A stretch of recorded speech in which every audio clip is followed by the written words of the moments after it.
বিক্ষোভের মুখে রাজশাহী বিশ্ববিদ্যালয় পোষ্য কোটা স্থগিত করল প্রশাসন। পুরোপুরি বাতিলের দাবি সিন্ডিকেট সভা আজ। লাঞ্ছনার প্রতিবাদে শিক্ষকদের কর্মবিরতির ঘোষণা। নির্বাচন ঘিরে নানা ইস্যুতে অনৈক্য দূরত্ব বাড়ছে বড় দলগুলোর। সুযোগ নিতে পারে তৃতীয় শক্তি, আশঙ্কা খোদ রাজনীতিকদের। বিএনপি জামায়াতের বিভাজন নিরসনের উদ্যোগ 9 দলের। রাজধানীতে বিএডিসির 20 তলার জমি চাষ হয় মাছ। কৃষিকাজ দেখিয়ে বছরে হাতিয়ে নেয় প্রায় অর্ধ কোটি টাকা। স্থানীয় বিএনপি নেতার বিরুদ্ধে অভিযোগ, জড়িত কর্মকর্তারাও। মহালয়ার আনুষ্ঠানিকতায় দুর্গোৎসবের ক্ষণ গণনা শুরু। দেবীপক্ষের আবির্ভাবে দুর্গাপূজার শুভ সূচনা। ব্যস্ত সময় পার করছেন প্রতিমা শিল্পীরা।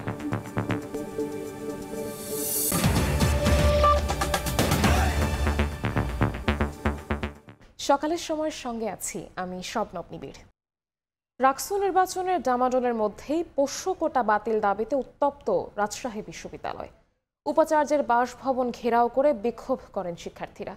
শিক্ষার্থীদের বিক্ষোভের মুখে পোষ্য কোটা স্থগিত করে বিশ্ববিদ্যালয় প্রশাসন। তবে স্থগিত নয়, কোটা বাতিলের দাবি জানান শিক্ষার্থীরা। এদিকে শিক্ষকদের লাঞ্ছনায় জড়িতদের বিচার দাবিতে রোববার কর্মবিরতি ঘোষণা দিয়েছেন শিক্ষক, কর্মকর্তা ও কর্মচারীরা। রাকসু নির্বাচনের প্রচারণা যখন তুঙ্গে, তখনই পোষ্য কোটা ইস্যুতে মুখোমুখি অবস্থানে রাজশাহী বিশ্ববিদ্যালয়ের শিক্ষার্থী ও শিক্ষকরা। পোষ্য কোটা বাতিলের দাবিতে শুক্রবার বিকেল থেকে প্রশাসনিক ভবনের সামনে অবস্থান নিয়ে কাফনের কাপড় পরে আমরণ অনশন করছেন শিক্ষার্থীরা। শনিবার বিকেলে প্রশাসন ভবনের সামনে উপাচার্য মোহাম্মদ মাইনুদ্দিনের গাড়ি অবরুদ্ধ করে রাখেন শিক্ষার্থীরা। এরপর গাড়ি থেকে বের হয়ে বাসভবনে প্রবেশের চেষ্টা করলে সেখানেও তাকে বাধা দেয়া হয়। পরে শিক্ষার্থীদের সঙ্গে অনেকটাই ধস্তাধস্তি করে জুবেরি ভবনের ভেতরে প্রবেশ করেন উপাচার্য ও সঙ্গে থাকা কয়েকজন শিক্ষক। সব কমিউনিটির সকলের সাথে আলাপ আলোচনা করেই এবং বিভিন্ন বিশ্ববিদ্যালয়ের সিচুয়েশন পর্যালোচনা করেই যে সকল বিশ্ববিদ্যালয়ে এই ধরনের কোটা ছিল বাতিল করেছে, তারা কীভাবে সমাধান করেছে, সেই সব অভিজ্ঞতাকে কাজে লাগিয়েই আমরা কিন্তু একটা সিদ্ধান্ত নিয়েছি। পোষ্য কোটা বাতিলের দাবি না মানায় আবারও দ্বিতীয় দফায় উপাচার্য অধ্যাপক মাইনুদ্দিন খান, রেজিস্ট্রার, প্রক্টর, জনসংযোগ প্রশাসক সহ বেশ কয়েকজনকে অবরুদ্ধ করে রাখেন শিক্ষার্থীরা। এরপর উপাচার্যের বাসভবন অবরুদ্ধ করেন আন্দোলনকারীরা। ওনাদের ইন্টেনশন আমরা এখনো পর্যন্ত সুবিধাজনক দেখতেছি না। ওনারা ছাত্র বান্ধব এখনো কোনো ডিসিশন নিতে পারতেছে না। ওনারা শিক্ষার্থীদের পালস বুঝতে পারতেছে না। শিক্ষার্থীদের সাথে আপনারা কথা বলুন এবং যত দ্রুত সম্ভব এই কোটা প্রথা বিলুপ্ত করুন। পোষ্য কোটার বিলুপ্তি চাই অনতিবিলম্বে এবং অবশ্যই 25 তারিখে রাকসু হতে হবে।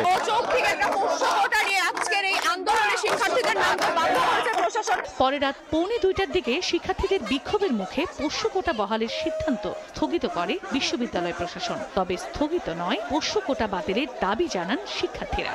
বিশ্ববিদ্যালয়ে বিরাজমান অস্থিতিশীল পরিস্থিতির কারণে ঠিক সুবিধা নিয়ে আমরা স্থগিত করছি এবং বিশ্ববিদ্যালয়ের সার্বিক পরিস্থিতি আমরা আগামী রবিবার 21শে সেপ্টেম্বর জরুরি সিন্ডিকেট সভায় আলোচনা করে আমরা সিদ্ধান্তে উপনীত হব। এদিকে উপাচার্য মোহাম্মদ মাইনুদ্দিন সহ শিক্ষকদের লাঞ্ছিত করার সঙ্গে জড়িত শিক্ষার্থীদের তদন্ত সাপেক্ষে বিচারের দাবিতে রোববার পূর্ণ দিবস কর্মবিরতি পালন করার ঘোষণা দেন শিক্ষক, কর্মকর্তা ও কর্মচারীরা। সময় সংবাদ, রাজশাহী। বড় দলগুলোর দূরত্বে তৃতীয় শক্তির সুযোগ নেয়ার পথ তৈরি হওয়ার আশঙ্কা করছেন খোদ রাজনীতিকরাই। তাই জুলাই সনদ বাস্তবায়ন পদ্ধতি সহ বিএনপি জামায়াতের বিভাজন নিরসনের উদ্যোগ নিয়েছে 9টি দল। এরই মধ্যে 2টি দলের শীর্ষ নেতাদের সঙ্গে যোগাযোগ করেছেন তারা। এছাড়াও 9 দলের এই ফোরাম থেকে নতুন নির্বাচনী জোট গঠনে আলোচনার ইঙ্গিত দিয়েছেন তারা। বিস্তারিত সানবির রূপলের রিপোর্টে। লোয়ার হাউস এবং আপার হাউস প্রস্তাবিত 2 হাউসেই আমরা পিয়ারের নির্বাচন চাই। চক্রান্তকারীরা আবার বাংলাদেশের গণতন্ত্রকে হত্যা করবার ষড়যন্ত্র। একদিকে নির্বাচনী ডামাডোল, অন্যদিকে নির্বাচনের পদ্ধতি ও জুলাই সনদ বাস্তবায়ন নিয়ে দলগুলোর বিপরীতমুখী অবস্থানে উত্তপ্ত রাজনীতির মাঠ। বিশেষ করে বড় 2 দল বিএনপি জামায়াতের মধ্যে অনৈক্য বাংলাদেশকে বিশৃঙ্খল পরিস্থিতির দিকে ঠেলে দিচ্ছে বলে মনে করছেন বিশেষজ্ঞরা। জুলাই সনদ বাস্তবায়ন পদ্ধতি নিয়ে ঐক্যমত কমিশনের 3য় বৈঠকও ফলশূন্য। বিশেষজ্ঞ মতামত নিয়ে সাংবিধানিক আদেশের পর গণভোটের মাধ্যমে সনদের বৈধতা দেওয়ার প্রস্তাবও একমত হতে পারেনি দলগুলো। একই সময়ে দুই কক্ষে পিআর পদ্ধতিতে নির্বাচনের দাবিতে সভা সমাবেশ করছে জামায়াত সহ ইসলামী দলগুলো। সব মিলিয়ে নির্বাচন সামনে রেখে এক গোলক ধাঁধার চক্করে দেশের রাজনৈতিক পরিস্থিতি। এমন অবস্থা চলতে থাকলে তৃতীয় পক্ষ সুযোগ নেয়ার শঙ্কা প্রকাশ করেন নাগরিক ঐক্যের সভাপতি। একভাবে তো সংকট একটা তৈরি হয়েই আছে, এই সংকটটা যদি দূর করতে না পারি তাহলে তৃতীয় ব্যক্তির সুযোগ নেওয়ার কথা তো বলাই যায়। তার চেয়ে বড় কথা, তখন থার্ড পার্টি ছাড়া আমরা ফার্স্ট পার্টি সেকেন্ড পার্টি না পারলে তো থার্ড পার্টি আসবেই। জানি না কতদূর পারবো, কিন্তু ছাড়তে তো হবে। সবাই যদি বলে আমি কিছুই ছাড়বো না, তাহলে তো হতে পারে না। এ অবস্থায় ঐক্যমত কমিশনের সহসভাপতির পরামর্শে বিএনপি জামায়াতের সঙ্গে আলোচনার উদ্যোগ নিয়েছে 9টি দল। গত সপ্তাহের শেষে গণতন্ত্র মঞ্চের 6 দল, এবি পার্টি, এনসিপি, গণ অধিকার পরিষদ বৈঠক করেছে। নেতারা বিএনপি জামায়াতের শীর্ষ নেতাদের সঙ্গে যোগাযোগও শুরু করেছেন। দোনোটা প্রসেস ফলো করা যায় কিনা আমরা আশাবাদী যে নেক্সট ঐক্যমত্য কমিশনের মিটিংয়ের আগেই আমরা একটা কনসেনসাসে পৌঁছাতে পারবো। বিএনপি কেন্দ্রিক এক ধরনের বলয় আছে, জামায়াত ইসলাম এবং ইসলামী দলগুলো এক ধরনের বলয় তৈরি করেছে।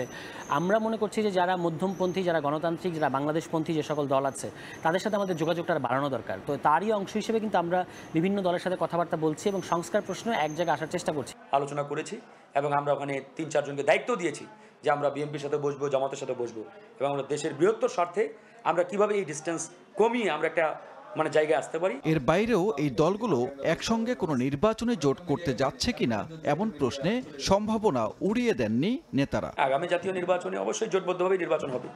এখন এখানে গণ অধিকার পরিষদ আসলে এককভাবেই জোট করবে নাকি অন্য কোনো দলের সাথে মিলেই জোট হবে, এটাই মুহূর্তে আমরা আসলে ফিক্সড পজিশনে এখনো যাই নাই। একসাথে একীভূতকরণ হবে কিনা, নাকি জোট হবে, নাকি অ্যালায়েন্স হবে, মোর্চা হবে, এটা আমরা আরও কিছুদিন গেলে বুঝতে পারবো। এক টেবিলে আলোচনার এই উদ্যোগ রাজনীতিতে ইতিবাচক শিষ্টাচারের বহিঃপ্রকাশ বলে মনে করছেন নেতারা। আগামীতে এই ধারা অব্যাহত থাকলে জনগণের জন্য সুফল মিলবে বলে মত তাদের। সংস্কারের কার্যক্রমে সানবীর রূপল, সময় সংবাদ, ঢাকা। বাংলাদেশ কৃষি উন্নয়ন কর্পোরেশন বিএডিসির 117 একর জমিতে কাগজে কলমে বীজ উৎপাদন আর গবেষণা দেখিয়ে বছরে হাতিয়ে নেওয়া হয় প্রায় $250 কোটি টাকা। অধিকাংশ জমিতেই বীজ নয়, চাষ হয় মাছ। সময় সংবাদের অনুসন্ধানে মিলেছে এমন প্রমাণ। বিএডিসি প্রভাবশালীদের যোগসাজশে বীজতলার জমি দখলে রেখে হাতিয়ে নেওয়া হচ্ছে লাখ লাখ টাকা। খলিলুর রহমানের তোলা ছবিতে MA আজিমের রিপোর্ট। অথই জলে টইটুম্বুর বিস্তীর্ণ এলাকা দেখে খাল মনে হলেও এটি বিএডিসির বীজতলার জন্য বরাদ্দকৃত জমি। শুধু বীজ উৎপাদন নয়, এখানেই নাকি বীজ নিয়ে গবেষণাও করেন তারা। জলাশয়ের মধ্যে কিভাবে সম্ভব এমন কার্যক্রম?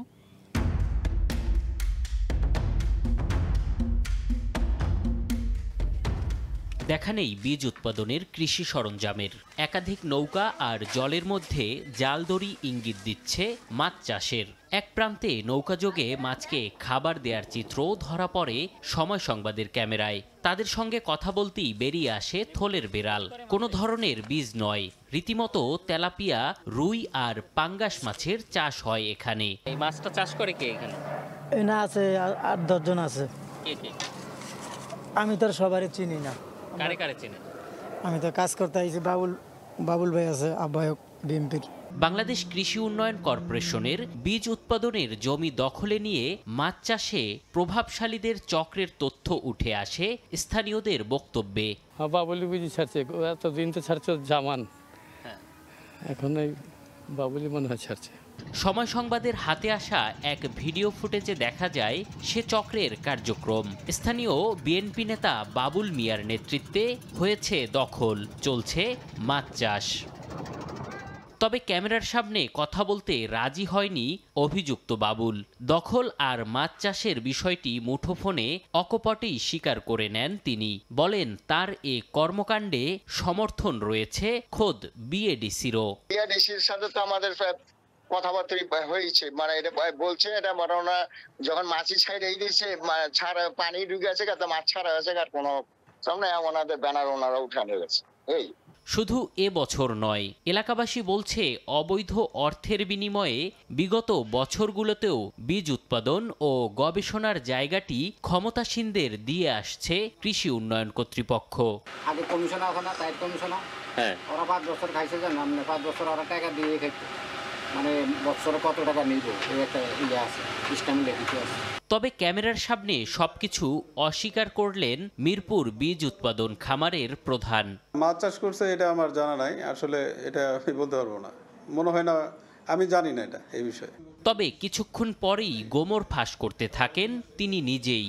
নিজেকে অসহায় দাবি করে জানান অবৈধ এ কার্যক্রমে কৃষি বিভাগের একাধিক ঊর্ধ্বতন কর্মকর্তারাই জড়িত।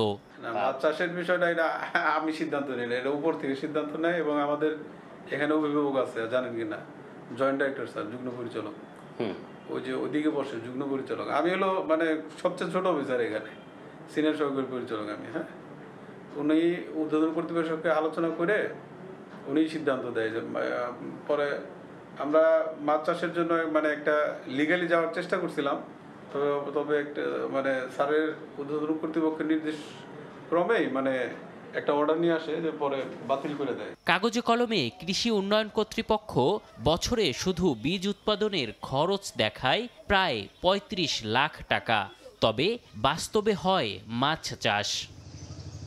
এম এ আজিম, সময় সংবাদ, ঢাকা।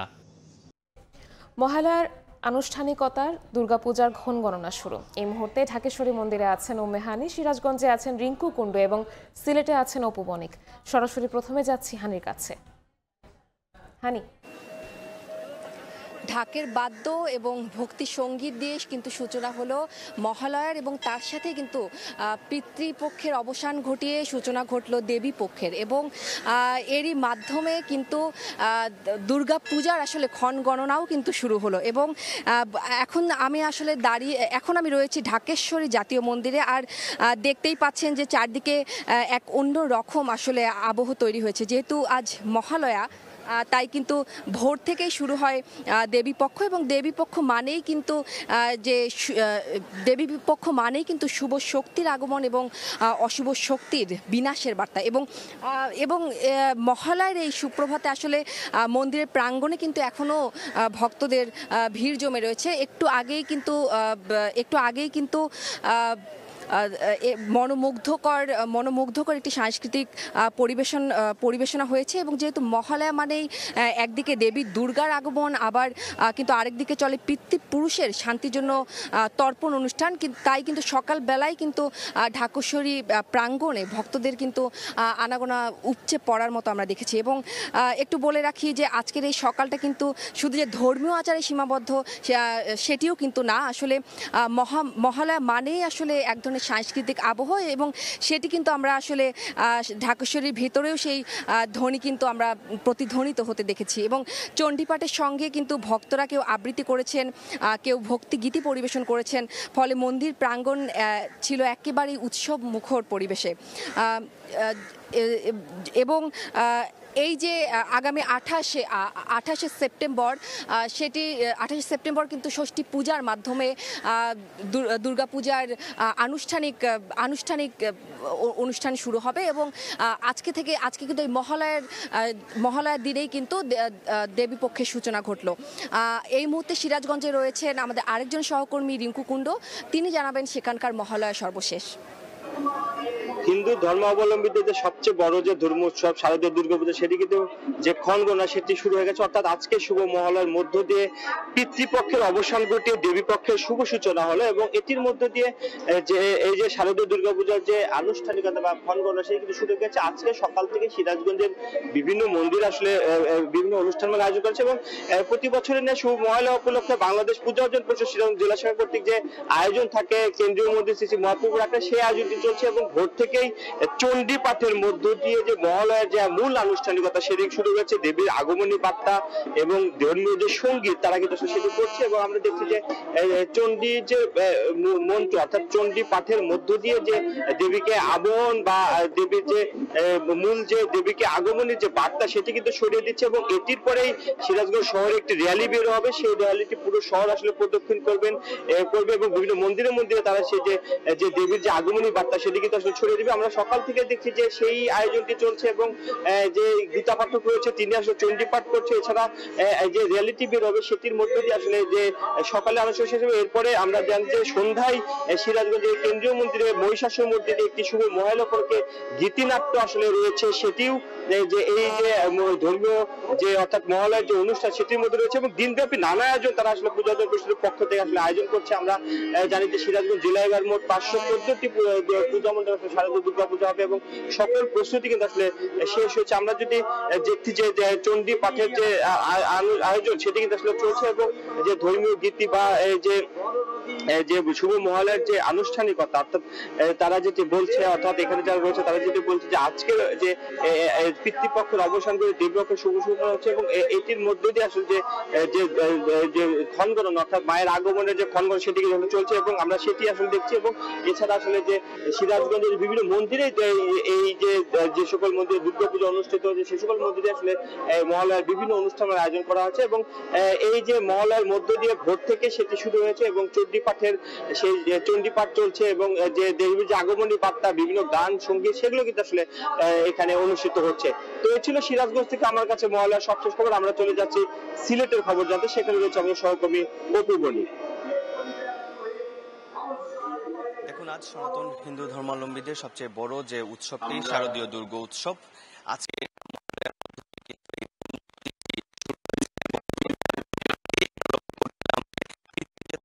জন্য তর্পণ করছেন এবং আজকে ভোরের আলো ফোটার সাথে সাথেই কিন্তু মহালয়ার যে তারা পূর্বপুরুষদের জন্য তর্পণ করছেন এবং আজকে ভোরের আলো ফোটার সাথে সাথেই কিন্তু মহালয়ার যে পূর্ণ যে তিথিটি সেই তিথিটি কিন্তু শুরু হয়েছে এবং তারই শোভাতে কিন্তু আজকে প্রতিটি মণ্ডপে মণ্ডপে কিন্তু যে ঘটটি রয়েছে সেই ঘট স্থাপন করা হচ্ছে। আপনারা দেখতে পাচ্ছেন আমরা এই মুহূর্তে রয়েছি বলরাম জিউর আখড়ায়, সেখানে কিন্তু এখন পুজোর প্রস্তুতি পুরোটাই চলমান রয়েছে এবং যেহেতু এই প্রক্রিয়াটি চলবে একদম দুপুর অবধি পর্যন্ত এবং কিছুক্ষণ পরেই কিন্তু চণ্ডী পাঠের যে অনুষ্ঠানটি রয়েছে সেই চণ্ডী পাঠ কিন্তু এখানে অনুষ্ঠিত হবে এবং সারদা সংঘ যে রয়েছে তারা কিন্তু এই চণ্ডী পাঠের যে মূল আয়োজনটি রয়েছে সেই আয়োজনটি কিন্তু করবেন। এবং আজকে কিন্তু একটা জিনিস আপনাদের বলতে চাই যে পৌরাণিক আজকের দুর্গোৎসবের 3টি পর্ব উল্লেখ করা হয়েছে, সেটা হচ্ছে মহালয়া, বুধন এবং সন্ধি পূজা। এর মধ্য দিয়ে কিন্তু মহালয়ার যে মূল যে পর্বটি রয়েছে এবং অসীম শক্তির যে উৎসটি সেটি কিন্তু আসলে শুরু হয়ে গিয়েছে এবং পুরাণ মতে মহালয়ার আজকের এই দিনে দেবী দুর্গা মহিষাসুর বধের দায়িত্ব পেয়েছিলেন এবং শিবের বর অনুযায়ী কোনো মানুষ এবং দেবতা কখনো মহিষাসুরকে হত্যা করতে পারবে না এমন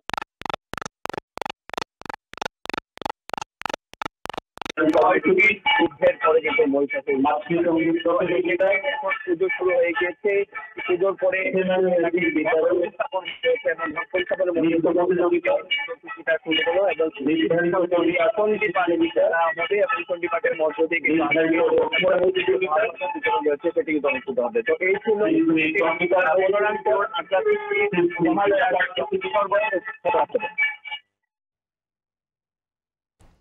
মহালয়ার সবশেষ খবর জানতে আমরা সরাসরি যুক্ত ছিলাম সিলেটে, তার আগে ছিলাম সিরাজগঞ্জ এবং রাজধানী ঢাকেশ্বরী মন্দিরে।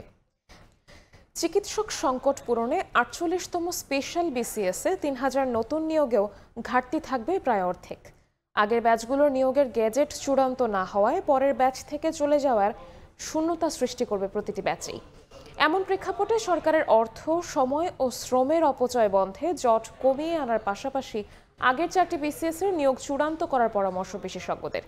আর ঘাটতি পূরণে 48তম বিসিএসে 5000 চিকিৎসক নিয়োগের দাবি থাকলেও তা সম্ভব নয় বলে জানিয়েছে স্বাস্থ্য মন্ত্রণালয়। তবে নতুন করে একটি স্পেশাল ব্যাচে 3000 চিকিৎসক নিয়োগ দেওয়ার কথা জানান স্বাস্থ্য উপদেষ্টা। কাজল আব্দুল্লাহর রিপোর্ট। প্রান্তিক পর্যায়ে স্বাস্থ্যসেবা নিশ্চিতে প্রধান বাধা চিকিৎসক সংকট। এমন অবস্থায় জরুরি ভিত্তিতে এক ধাপে বিশেষ বিসিএস এর মাধ্যমে ৩,০০০ ডাক্তার নিয়োগ দিতে চায় অন্তর্বর্তী সরকার। স্বাস্থ্য মন্ত্রণালয়ে চিকিৎসক পদ শূন্য রয়েছে প্রায় ১২,৯৮০টি। সংকট পূরণে ৪৫ থেকে ৪৮ চারটি বিসিএস এর মাধ্যমে নিয়োগ দেওয়া হবে ৬,৯২২ জনকে। কিন্তু ৪৪তম বিসিএস এর গেজেট না হওয়ায় ৪৫তম বিসিএস এর মৌখিক পরীক্ষায় রিপিট পরীক্ষার্থী ২/৩। একইভাবে ৪৬তম বিসিএস এর লিখিত পরীক্ষায় অংশ নিয়েছেন রিপিট ১২০০ জন এবং ৪৭তম বিসিএস এর প্রিলিতে অংশ নেবেন আগের উত্তীর্ণ পরীক্ষার্থীরাও। এছাড়া ৪৮তম বিশেষ বিসিএস এর ভাইবা প্রার্থীর অর্ধেকই আগের ৩টি বিসিএস এর। এতে চূড়ান্ত গেজেটকালে সিনিয়রিটি সহ বিভিন্ন সুযোগ সুবিধার জন্য ব্যাচ অনুযায়ী আগের বিসিএসে যুক্ত হবেন পরের পরীক্ষায় উত্তীর্ণরা। ফলে সরকারি ঘাটতি পূরণের উদ্যোগ বাস্তবায়ন হবে মাত্র অর্ধেক। বিশেষজ্ঞরা বলছেন জট খুলতে হবে ব্যাচ ভিত্তিক বিসিএস নিয়োগ প্রক্রিয়ার। যদি আগের ব্যাচগুলোতে কোনো জটিলতা থাকে তাহলে সেই জটিলতাগুলোকে আগে নিরসন করা দরকার। নিরসন করে যত তাড়াতাড়ি সম্ভব সেগুলোর গেজেট প্রকাশ করে তাদের নিয়োগের ব্যবস্থা করা দরকার। তাহলে সেটা লজিক্যাল একটা সিকোয়েন্স দাঁড়ায়। সংশ্লিষ্টদের দাবি ৪৮তম স্পেশাল বিসিএসে ৩,০০০ চিকিৎসক নিয়োগ হলেও এর মধ্যে প্রায় অর্ধেক পদ আবারও শূন্য হয়ে পড়বে। এজন্য অতিরিক্ত আরও ২,০০০ নিয়োগ দেওয়ার জন্য প্রধান উপদেষ্টার বিশেষ সহকারীর কাছে স্মারকলিপি দেন পরীক্ষার্থীরা। কিন্তু স্বাস্থ্য মন্ত্রণালয় বলছে সম্ভব নয়। তবে অনুমোদন দেওয়া হয়েছে নতুন করে ৩,০০০ জনের নিয়োগ প্রক্রিয়ার। আমরা ৩,০০০ ডাক্তার অলরেডি আমরা নিয়েছি, যেটা ৩ বছর হওয়ার কথা সেটা আমরা ৭ মাসে আলহামদুলিল্লাহ করেছি। আশা করি অক্টোবরে তারা নিয়োগপত্র পাবে। আরও একটা ৩,০০০ ডাক্তার নেওয়ার জন্য আর একটা ফাইল উত্থাপন করা হয়েছে, এটা আমার পর্যন্ত সাইন হয়ে গেছে। আশা করি এটা জনপ্রশাসনে চলে গেছে, তাতে কিছুটা হলে সমস্যা যেটা আছে সেটার সমাধান হবে। স্বাস্থ্য খাতের উন্নয়নে একদিকে যেমন সংকট দূর করতে হবে টেকনিক্যাল জনবলের, তেমনি নিয়োগ কাঠামো হতে হবে স্বচ্ছ ও প্রভাবমুক্ত, বলছেন সংশ্লিষ্টরা। কাজল আব্দুল্লাহ, সময় সংবাদ, ঢাকা। স্টিল টেক মানে গুণগত মানের নিশ্চয়তা। It's all about stainless steel. ৫৬৮ কোটি টাকা ব্যয়ে গড় মিলের অভিযোগে ২৭ প্রতিষ্ঠানের বিরুদ্ধে বিটিআরসির করা মামলা নিয়ে আপত্তি তুলেছে আইজিডব্লিউ অপারেটরস ফোরাম IOF। তাদের দাবি এই টাকা তাদের নিজস্ব। তবুও স্বচ্ছতা রাখতে তহবিল সংক্রান্ত যাবতীয় তথ্য বিটিআরসিকে নিয়মিত দেওয়া হয়েছে। এরপরও কোনো ব্যত্যয়ের বিষয়ে জানালে দায়ীদের বিরুদ্ধে আইনি ব্যবস্থা নিত অপারেটররাই। অথচ বিটিআরসি কিছুই জানায়নি বলে দাবি সংগঠনটির। মামলায় মৃত ব্যক্তিকে আসামি করা দুঃখজনক বলেও মন্তব্য করেছেন IOF আইনজীবী। শুভ খানের রিপোর্ট। বিদেশ থেকে আসা ফোন কল প্রথমে রিসিভ করে আইজিডব্লিউ অপারেটর, এরপর ICX ও মোবাইল অপারেটরের নেটওয়ার্কের মাধ্যমে সংশ্লিষ্ট গ্রাহকের কাছে কল পৌঁছায়। এই সেবাদাতাদের মার্কেট উন্নয়ন তহবিলের ৫৬৮ কোটি টাকা ব্যয়ে গড় মিলের অভিযোগে গেল শুক্রবার রাজধানীর গুলশান থানায় ২৭ প্রতিষ্ঠানের বিরুদ্ধে মামলা করে বিটিআরসি, যা নিয়ে ব্যাপক আলোচনা চলছে টেলিকম খাতে। মামলার পর আইনজীবীর মাধ্যমে প্রতিক্রিয়া জানিয়েছে আইজিডব্লিউ অপারেটররা। তারা বলছে আন্তর্জাতিক কল থেকে প্রাপ্ত আয়ের ৪% অর্থ নিজস্ব মার্কেট উন্নয়ন তহবিলে জমা দেয় সেবাদাতারা। ২০১৫ সালে ৭ প্রতিষ্ঠান মিলে IOF গঠনের পর থেকে এই তহবিলের অর্থ ব্যয়ে স্বচ্ছতা বজায় রাখা হয়েছে। তহবিল সংক্রান্ত যাবতীয় তথ্য নিয়মিত নিয়ন্ত্রক সংস্থাকে সরবরাহের দাবিও করেছে IOF। তারপরও অর্থ ব্যয়ে অনিয়মের বিষয়ে নিয়ন্ত্রক সংস্থা জানালে দোষীদের বিরুদ্ধে ব্যবস্থা নেওয়া হতো। বিটিআরসির দায়িত্ব ছিল যে যারা ক্ষতিগ্রস্ত তাদেরকে না দিয়ে বরং যদি কেউ সত্যিই করে থাকে শুধু তাদেরকে আইডেন্টিফাই করে IOF-কে বলা, আপনারা একটু দেখেন কিছু হলে আপনারা এই মামলাটা করে দেন, তাহলে IOF নিশ্চয়ই সহায়তা করতো। কিন্তু IOF বা আইজিডব্লিউ অপারেটরসদের কোনো রকমের কোনো নোটিশ না দিয়ে একদম আউট অফ ব্লু করে দিল, এটা ওনাদের উপরে কি ধরনের প্রেশার ক্রিয়েট করবে? ৭ প্রতিষ্ঠান নেতৃত্ব দিলেও মামলা হয়েছে সবার নামে। এর মধ্যে মামলার ১৮ নম্বর আসামি আজিজুল হক মারা গেছেন। বিষয়টিকে দুঃখজনক বলে মন্তব্য করলেন IOF এর আইনজীবী। যারা টাকাটা নিয়েছে তারা কি করেছে এটা তাদের পার্ট, যারা আইজিডব্লিউ সদস্য তারা টাকা দিয়ে এখন তারাই আবার নাকি আত্মসাৎ করেছে, সেই অভিযোগ তাদের বিরুদ্ধে আনা হয়েছে। এখন ক্ষতিগ্রস্তরা যদি অভিযুক্ত হয়ে যায় তাহলে ওনাদের প্রতিকারটা কোথায়? বিটিআরসি বলছে ২০২৪ সালের ডিসেম্বর পর্যন্ত MDS তহবিলে থাকা ৬৩১ কোটি টাকার মধ্যে খরচ হয়েছে ৬২৫ কোটি ৮৩ লাখ ৫২ হাজার ৪৫৬ টাকা, যার ৯৫% ঢুকেছে আইজিডব্লিউ লাইসেন্স না থাকা বেক্সিমকো কম্পিউটার্স লিমিটেডের অ্যাকাউন্টে। শুভ খান, সময় সংবাদ, ঢাকা। সকালের সময় আরও থাকছে। ফিলিস্তিনকে আজই রাষ্ট্র হিসেবে স্বীকৃতি দিতে পারে যুক্তরাজ্য। প্রতিবেদন বিবিসির। ইসরায়েলি অভিযানে একদিনে নিহত 90, প্রাণ বাঁচাতে বাসিন্দাদের গাজা ছাড়ার হিড়িক। ওয়ার্ল্ড ক্লাস টেকনোলজি দ্বারা তৈরি এক্সপার্ট ওয়াটার পাম্প, পানির সমস্যায় এক্সপার্ট সমাধান। তীব্র পানির স্রোতে সেতুর মাঝখানের একটি পিলার ও 3টি স্প্যান ধসে পড়ার 6 বছরেও নির্মাণ হয়নি নতুন সেতু। এতে জামালপুরের সরিষাবাড়ি উপজেলার সঙ্গে মাদারগঞ্জের 40 গ্রাম সড়ক যোগাযোগ ব্যবস্থা বিচ্ছিন্ন হয়ে পড়েছে। স্কুল কলেজের শিক্ষার্থী সহ জনসাধারণকে ঝুঁকি নিয়ে ঝিনাই নদ পাড়ি দিতে হচ্ছে নৌকায় করে। তবে এলজিইডি বলছে নতুন সেতু নির্মাণের প্রস্তাবনা পাঠানো হয়েছে। জাহাঙ্গীর আলমের তথ্য ও আবুল কালাম আজাদের ছবি নিয়ে রিপোর্ট। জামালপুরের ঝিনাই নদের উপর নির্মিত 200 মিটার সেতু 2019 সালের ভয়াবহ বন্যায় পানির তোড়ে মাঝখানের একটি পিলার ও 3টি স্প্যানের 40 মিটার ধসে পড়ে। গত 6 বছর ধরে সরিষাবাড়ি উপজেলার সঙ্গে মাদারগঞ্জের 40 গ্রামের সড়ক যোগাযোগ বিচ্ছিন্ন রয়েছে। এই ব্রিজের মেরামত কাজ হচ্ছে না, তা আমরা নদী পার নৌকা দিয়ে যাইতে হলে অনেক সময় লাগে। এই নৌকা সময় মতো সবসময় পাওয়া যায় না, রাতের 11টা বাজে আসলে নৌকাটা পাবেন না। এই ব্রিজটা তাড়াতাড়ি ভালো করে দিলে আমাদের অনেকটা সুবিধা হয়। এলাকাবাসীর অভিযোগ, স্কুল কলেজের শিক্ষার্থী সহ জনসাধারণকে ঝুঁকি নিয়ে ঝিনাই নদ পাড়ি দিতে হচ্ছে নৌকায় করে। এছাড়া অন্য এলাকা ঘুরে বাজারে কৃষি পণ্য নিতে অতিরিক্ত যাতায়াত খরচ করতে হয়। এই ব্রিজ ভাঙার কারণে প্রায় 1 ঘন্টা লাগছে তার সরিষাবাড়ি পৌঁছতে, তার জন্য সে মারা যায় রোগীটি। 5-6 টাকা দৈনিক ব্যবসা করছি, এখন ভাঙার কারণে 2-250 টাকা বেচা নেওয়া, মানুষজন আইতে পারে না, যাওয়া খুব কষ্ট। এই এলাকা মানুষ ফসল পাতি বিক্রি করা, মনে হচ্ছে কাঁচামরিচ বা সরিষা ধান পার যাই হোক, ভুট্টা মাট্টা এলে মালামাল আম করে না হলে মনে 50 টাকা কম বেছেন নাকি। তবে এলজিডির নির্বাহী কর্মকর্তা জানান, নতুন সেতুর প্রস্তাবনা মন্ত্রণালয়ে পাঠানো হয়েছে, বরাদ্দ পেলেই কাজ শুরু হবে। উপজেলা এবং ইউনিয়ন সড়কের দীর্ঘ সেতু নির্মাণ প্রকল্পের আওতায় নতুন ব্রিজ প্রস্তাবনা আমরা সদর দপ্তরে প্রেরণ করছি। আমরা বরাদ্দ পেলে পরে ডিপিভুক্ত হলে পরে আমরা কাজ বাস্তবায়ন সম্ভব হবে। নতুন সেতু নির্মাণে সম্ভাব্য ব্যয় ধরা হয়েছে 25 থেকে 30 কোটি টাকা। সময় সংবাদ, জামালপুর। বাংলাদেশের অন্যতম বৃহত্তম প্রাকৃতিক বনভূমি হবিগঞ্জের রেমা কালেঙ্গা জীববৈচিত্র্যের জন্য বিখ্যাত এই বন এখন হুমকির মুখে। দীর্ঘদিন ধরে চলছে গাছ কাটা আর কাঠ পাচারের মহোৎসব। এতে পরিবেশের ক্ষতির পাশাপাশি বিলীন হচ্ছে বন্যপ্রাণীর আবাসস্থল। তবে প্রকৃতি ধ্বংসের সঙ্গে জড়িতদের বিরুদ্ধে ব্যবস্থা নেওয়া হবে বলে জানায় উপজেলা প্রশাসন। রাশেদ আহমদ খানের তথ্য ও ছবি নিয়ে রিপোর্ট। দেশের অন্যতম বৃহৎ প্রাকৃতিক বনভূমি রেমা কালেঙ্গা জীববৈচিত্র্যের জন্য বিখ্যাত হবিগঞ্জের এই বনটি এখন হুমকির মুখে। আইনের তোয়াক্কা না করে অবৈধভাবে গাছ কেটে অবাধে চলছে কাঠ পাচার। এলাকাবাসীর অভিযোগ, বন বিভাগের কর্মকর্তাকে ম্যানেজ করে দীর্ঘদিন ধরে প্রভাবশালী রাজনৈতিক কর্মী সহ একটি শক্তিশালী সিন্ডিকেট এমন অপরাধ করে আসছে।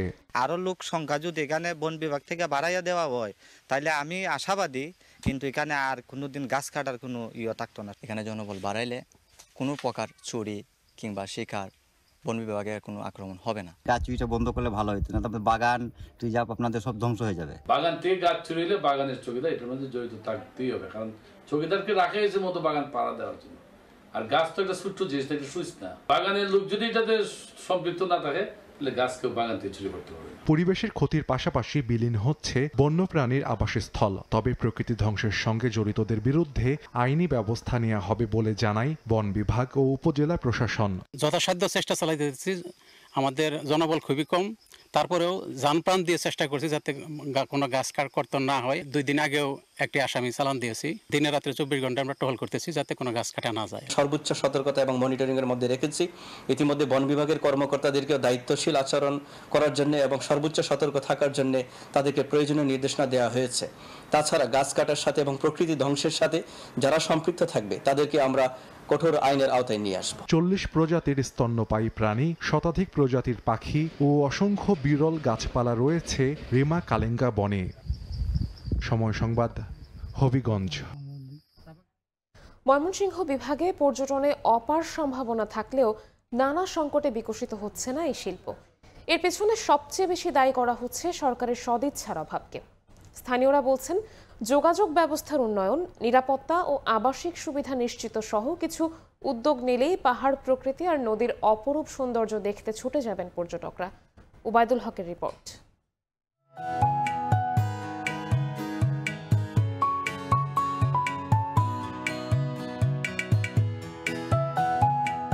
পাহাড়, প্রকৃতি আর সংস্কৃতির অনন্য মেলবন্ধন ময়মনসিংহ বিভাগের 4 জেলার অসংখ্য পর্যটন কেন্দ্র ভ্রমণ পিপাসুদের আকর্ষণ করলেও এখনও ডানা মেলেনি শিল্পটি। গারো পাহাড় আর আদিবাসী অধ্যুষিত জনপদ শেরপুর ইকো ট্যুরিজম গড়ে ওঠার বিরাট সুযোগ থাকলেও অবকাঠামোগত দুর্বলতায় সেই সম্ভাবনা রয়ে গেছে অপূর্ণ। ঝিনাইগাতির গজনী অবকাশ কেন্দ্রের সৌন্দর্য দেখতে দূর দূরান্ত থেকে হাজারো পর্যটক আসলেও দীর্ঘদিনেও এখানে নির্মাণ হয়নি আবাসিক হোটেল মোটেল, নেই ট্যুরিস্ট পুলিশও। এতে দিন দিন পর্যটক শূন্য হয়ে পড়ছে সম্ভাবনাময় এই পর্যটন কেন্দ্রটি। প্রাকৃতিক সৌন্দর্যগুলো দেখতে গেলে একটু পাহাড়ে উঠতে হয়। পাহাড়ে উঠতে গেলে যদি মানুষ চিন্তায় হয়, আতঙ্ক থাকে, তাহলে তো লোকজন আসবে না। মোবাইলের টাওয়ারের সমস্যা, লোকজন আইসে শরীর সংসারে বাড়ির পরিবার থেকে বিচ্ছিন্ন হয়ে যায়। আমাদের নিজস্ব নিরাপত্তা বাহিনী আছে, কর্মী আছে, এর বাইরে পুলিশ কাজ করছে যেন এখানে কোনো অনাকাঙ্ক্ষিত ঘটনা না ঘটে। প্রকৃতির সব সৌন্দর্য যেন ধরা দেয় নেত্রকোনার কলমাকান্দার লেঙ্গুরা গ্রামে। নদী আর পাহাড়ের সৌন্দর্য, চোখ জোড়ানো দুর্গাপুরের সাদামাটির পাহাড় মুগ্ধ করে প্রকৃতি প্রেমীকে, কিন্তু যোগাযোগ ব্যবস্থা নাজুক হওয়ায় বিমুখ হচ্ছেন পর্যটকরা। যাতায়াত ব্যবস্থা বা কোনো থাকার মতো বা খাবারের কোনো ভালো হোটেল বা থাকার মতো কোনো গেস্ট হাউস কোনো কিছুই কিন্তু নাই। দীর্ঘদিনেও জামালপুরে গড়ে ওঠেনি কোনো পর্যটন স্পট, অথচ ভারতের সীমান্তবর্তী বক্সিগঞ্জ লাউচাপড়া পিকনিক স্পটটিও সরকারের পৃষ্ঠপোষকতা পেলে সম্ভাবনাময় পর্যটন কেন্দ্র হিসেবে গড়ে উঠতে পারে। পর্যটক আকর্ষণ করার জন্য আমরা প্রয়োজনীয় ব্যবস্থা নিতে পারি। এখানে বিনিয়োগ প্রয়োজন। যারা পর্যটন কেন্দ্রে যারা ইনভেস্ট করেন তাদেরকে আমরা যদি ইনভাইট করি এখানে, তাহলে আমরা মনে করি যে এখানে পর্যটন বান্ধব পরিবেশ সৃষ্টি হবে। ইতিহাস আর প্রাকৃতিক সৌন্দর্যের মেলবন্ধন ময়মনসিংহ জেলায়। পর্যটন শিল্পে অপার সম্ভাবনা থাকার পরও এখানে নেই যথাযথ পর্যটন বান্ধব পরিবেশ। 2020 সালে জেলার একমাত্র পর্যটন কেন্দ্র হালুয়াঘাটের গাবরাখালী গারো পাহাড় পর্যটন কেন্দ্র গড়ে তোলা হলেও নানা সংকটে হচ্ছে না বিকাশ। আমরা যতটুকু ভেবে এখানে আসছি, কিন্তু আসলে ওই রকম সৌন্দর্য এখানে নাই। হোটেল মোটেল থাকতো তাহলে হয়তো আমরা এই জায়গায় একজন স্টে করতাম। শেরপুর থেকে শুরু করে ময়মনসিংহ 4 জেলায় পর্যটন শিল্পে অপার সম্ভাবনাকে কাজে লাগাতে হলে প্রয়োজন সরকারের সদিচ্ছা এবং সঠিক পরিকল্পনা, বলছেন পর্যটন সংশ্লিষ্টরা। মানুষ যে আসবে, আসে থাকবে বা যাবে, এই যাতায়াত এবং থাকার কোনো ব্যবস্থা নাই। এই উদ্যোগটা প্রশাসন কোনো সময় গ্রহণ করে না। পর্যটন মন্ত্রণালয়কে বিষয়টা জানিয়েছি, ওনাদের পক্ষ থেকে বরাদ্দ পাওয়া গেলে হয়তো সেখানে আমরা একটু বিকশিত করতে পারবো। পর্যটন সংশ্লিষ্ট ব্যক্তিরা মনে করেন এই শিল্পকে যথাযথভাবে কাজে লাগানো গেলে স্থানীয় মানুষের জীবনমানে ইতিবাচক পরিবর্তনের পাশাপাশি সমৃদ্ধ হবে দেশের পর্যটন খাত। ওবায়দুল হক, সময় সংবাদ, ময়মনসিংহ।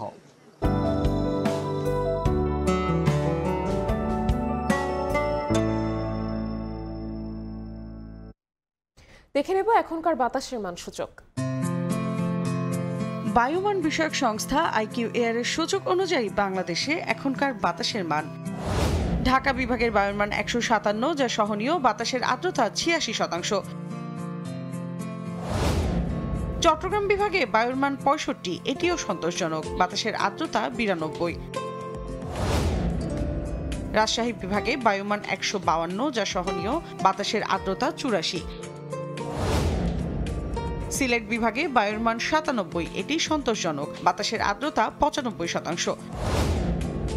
খুলনা বিভাগের বায়ুমান 137, যা সহনীয়, বাতাসের আর্দ্রতা 92। বরিশাল বিভাগে বায়ুর মান 88, এটিও সন্তোষজনক, বাতাসের আর্দ্রতা 90। রংপুর বিভাগের বায়ুমান 149, যা সহনীয়, বাতাসের আর্দ্রতা 82। ময়মনসিংহ বিভাগের বায়ুর মান 141, এটিও সহনীয়, বাতাসের আর্দ্রতা 86%। সারা দেশে বায়ুর মান সবচেয়ে ভালো চট্টগ্রামে 65 আর সবচেয়ে খারাপ ঢাকায় 157। ফুলতলায় গণপিটুনিতে এক যুবকের মৃত্যু হয়েছে। স্থানীয়রা জানান, শনিবার বিকেলে উপজেলার জামিরা বাজারে কয়েকজন চাঁদা দাবি করে ব্যবসায়ীদেরকে হুমকি দেয়। এই ঘটনায় ক্ষুব্ধ ব্যবসায়ীরা বিক্ষোভ ও সড়ক অবরোধে নামেন। এ সময় আলমগীর হোসেন রানা নামে এক যুবককে চাঁদাবাজ অভিযোগ তুলে গণপিটুনি দেওয়া হয়। খবর পেয়ে পুলিশ ঘটনাস্থলে পৌঁছে তাকে উদ্ধার করে হাসপাতালে নিলে চিকিৎসক মৃত ঘোষণা করেন। পরিস্থিতি নিয়ন্ত্রণে এলাকার নিরাপত্তা জোরদার করা হয়েছে।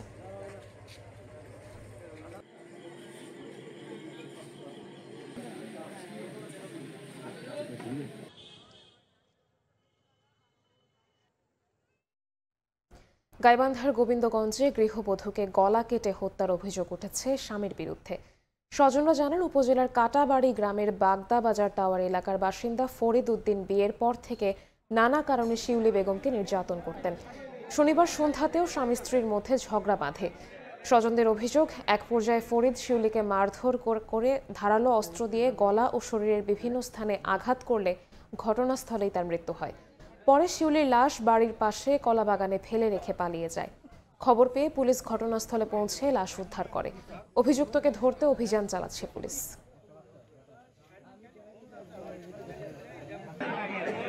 দেশের বাইরের খবর, ইসরায়েলের বিমান বাহিনীর অবিরাম গোলাবর্ষণে গাজা সিটির বিভিন্ন এলাকায় একদিনে নিহত হয়েছেন অন্তত 90 জন ফিলিস্তিনি।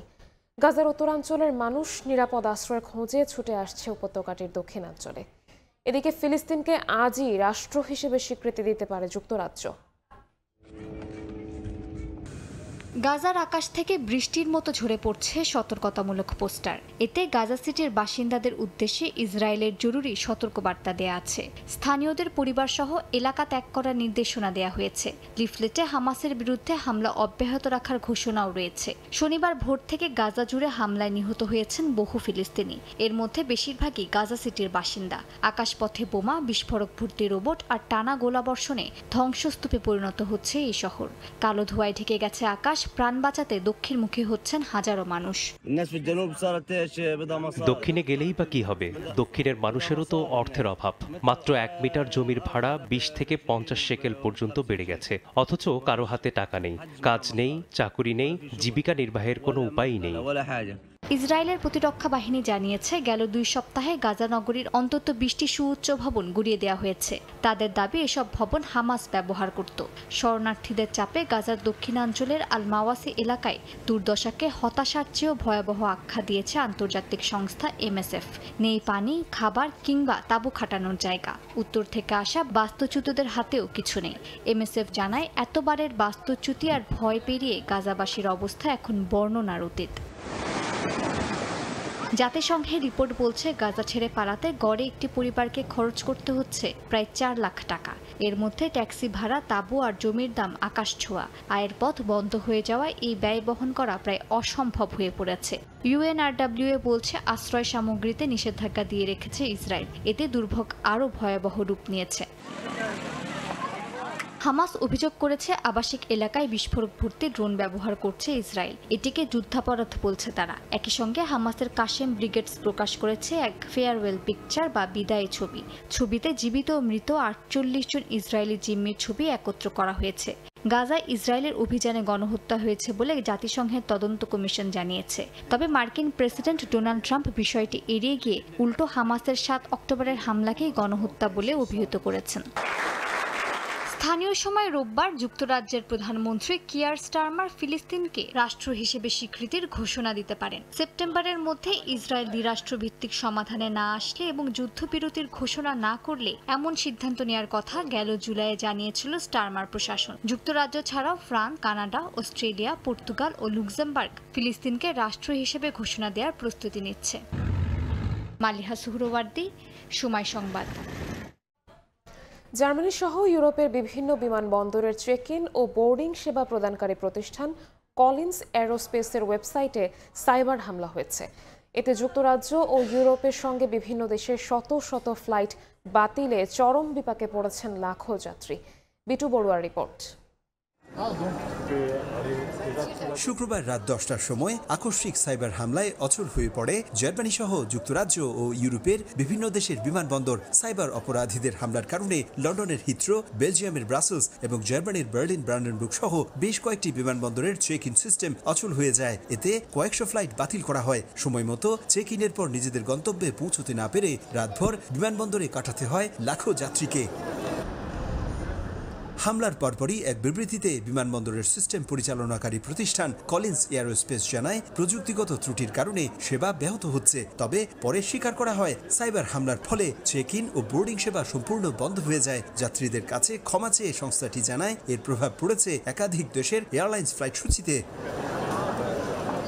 লন্ডন, ব্রাসেলস ও বার্লিন বিমানবন্দর কর্তৃপক্ষ এরই মধ্যে যাত্রীদের ফোনে বার্তা প্রদানের মাধ্যমে ফ্লাইট বাতিলের বিষয়টি অবহিত করেছে। ব্রাসেলস বিমানবন্দরের এক কর্মকর্তা জানান, অনলাইনে চেক ইন বন্ধ থাকলেও অফলাইন পদ্ধতিতে বিমান যাত্রীদের গন্তব্যে পৌঁছানোর ব্যবস্থা নেওয়া হয়েছে।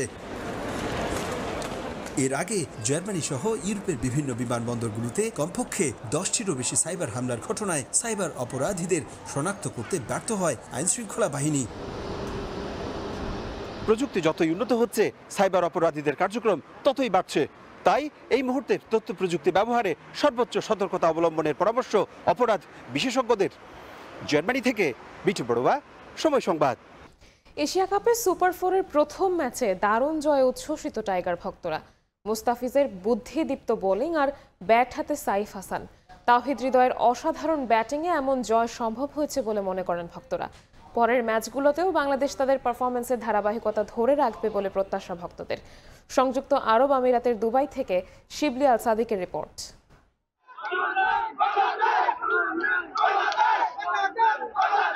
যাদের হাত ধরে সুপার 4-এ বাংলাদেশ, তাদের বিপক্ষে প্রথম ম্যাচ। প্রতিপক্ষ শ্রীলঙ্কা বলে আশায় বুক বাঁধে টাইগাররা। মরুর বুকে লাল সবুজের সমর্থন দিতে হাজির হাজারো দর্শক। সুপার 4-এ শুভ সূচনা করবে লিটন দাসরা। টস জিতে ফিল্ডিংয়ের সিদ্ধান্ত লিটন দাসের। শুরুতে ভয় ধরালেও সময়ের সঙ্গে সমর্থকদের আশা দেখিয়েছেন তাসকিন, শেখ মেহেদি, মুস্তাফিজরা। অন্যরা যখন শেষ দিকে খরচে, তখন মুন্সিয়ানা দেখালেন মুস্তাফিজ, যা মন কেড়েছে টাইগার সমর্থকদের। অনেক দারুণ খেলছে,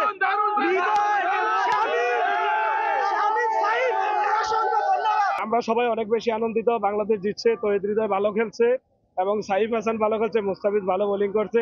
কাজ না করে খেলা দেখার জন্য আসছি, সবাই অনেক হ্যাপি। যদি এইভাবে খেলে থাকে তাহলে ইনশাআল্লাহ আমরা এবার এশিয়া কাপ নিয়ে যাব আমাদের বাংলাদেশে। তৌহিদ হৃদয় অ্যাবসলিউটলি খুব সুন্দর খেলছে, তার পারফরম্যান্সে সবাই হ্যাপি। লক্ষ্যটা 169 রানের। এশিয়া কাপে এখন পর্যন্ত এত বড় লক্ষ্য তারা করেনি বাংলাদেশ। এই দুবাইয়ে 2018 এশিয়া কাপে লঙ্কানদের হারিয়েছিল বাংলাদেশ। তাই তো স্বপ্নবাজ লাল সবুজের ভক্তরা। শুরুতে ধাক্কা খেলেও সময়ের সঙ্গে গ্যালারিতে গর্জে ওঠে সাইফ, লিটন, হৃদয়ের নামে। শেষ পর্যন্ত আর কোনো হতাশা নয়, পয়সা উসুল করে মাঠ ছেড়েছেন সমর্থকরা। তাই তো তাদের স্বপ্নটা এখন আরো বড়। আমরা এশিয়া কাপ ইনশাআল্লাহ জিতবো। সুপার 4 লিটন দাসের পরের ম্যাচ ভারতের বিপক্ষে। সে ম্যাচেও জয়ে চোখ ভক্তদের। দুবাই আন্তর্জাতিক ক্রিকেট স্টেডিয়ামে শ্রীলঙ্কা বাংলাদেশ ম্যাচ এখানকার প্রবাসীদের জন্য স্মরণীয় হয়ে থাকলো। আগামীতে ভারতকে হারিয়ে এই জয়যাত্রা অব্যাহত রাখবে, এটাই প্রত্যাশা সকলের। শিবলি আল সাদিক, সময় সংবাদ, সংযুক্ত আরব আমিরাত। এ পর্যায়ে শীর্ষ সংবাদগুলো জানিয়ে দিচ্ছি আরেকবার।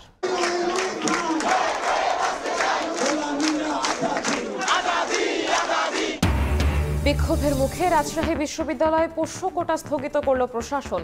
পুরোপুরি বাতিলের দাবি সিন্ডিকেট সভা আজ। লাঞ্ছনার প্রতিবাদে শিক্ষকদের কর্মবিরতির ঘোষণা। নির্বাচন ঘিরে নানা ইস্যুতে অনৈক্য, দূরত্ব বাড়ছে বড় দলগুলোর। সুযোগ নিতে পারে তৃতীয় শক্তি, আশঙ্কা খোদ রাজনীতিকদের। বিএনপি জামায়াতের বিভাজন নিরসনের উদ্যোগ 9 দলের। মহালয়ার আনুষ্ঠানিকতায় দুর্গোৎসবের ক্ষণ গণনা শুরু। দেবীপক্ষের আবির্ভাবে দুর্গাপূজার শুভ সূচনা। ব্যস্ত সময় পার করছেন প্রতিমা শিল্পীরা।